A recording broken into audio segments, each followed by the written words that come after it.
Hi, I'm checking in from Lithuania right now, and I've been working my way from Finland to now.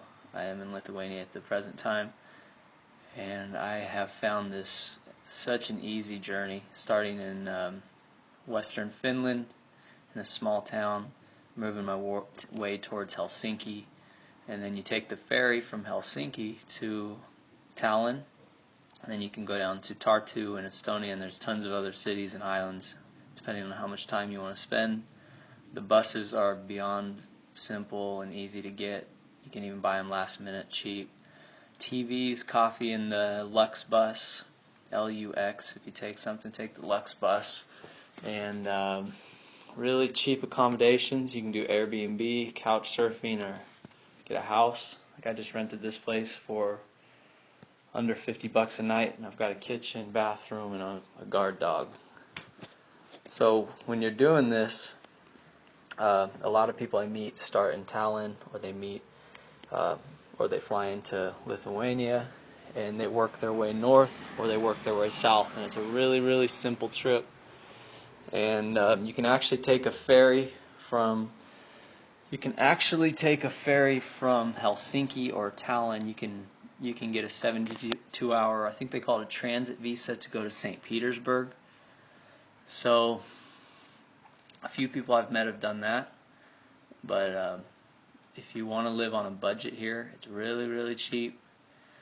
You can get hostels from $5 to $15 a night.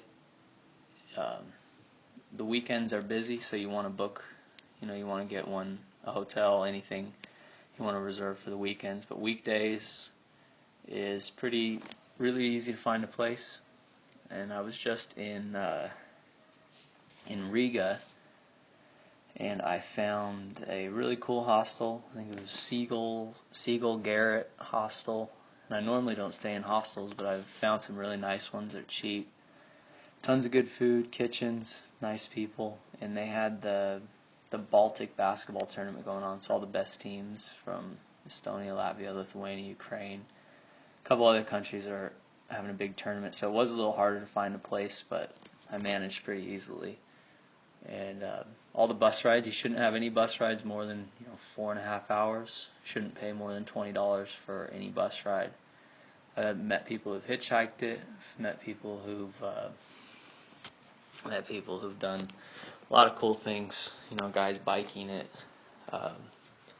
So I'm not sure where I'm going to go after here, but in the meantime, I'm going to enjoy this little place all to myself in a beautiful little Lithuanian neighborhood. You can't really see. I don't think you can really see how authentic and cool this is, but I'm in just a neighborhood in the middle of the city, and I was lucky enough to find it online. And so it's so easy to travel up here. And I think I've been to quite a few places in Europe, and this is probably the easiest and the cheapest place to get from country to country. It's one of the easiest. So if you come up here, start in the north, pick Tallinn, or pick one of the major cities in Lithuania, and just work your way north.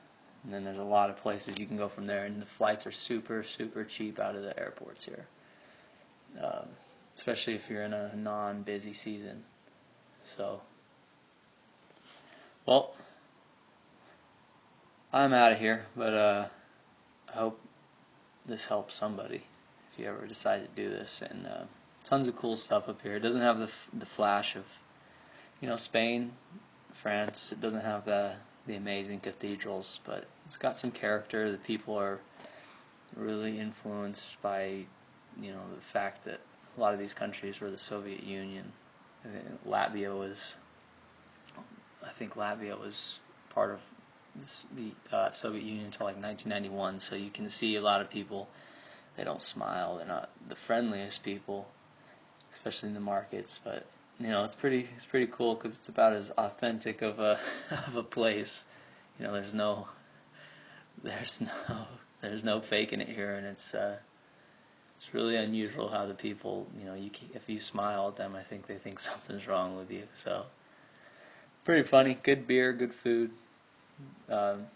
Pretty cool people though, actually. You meet a lot of really nice people from the Baltics and from all over. Yeah, over and out.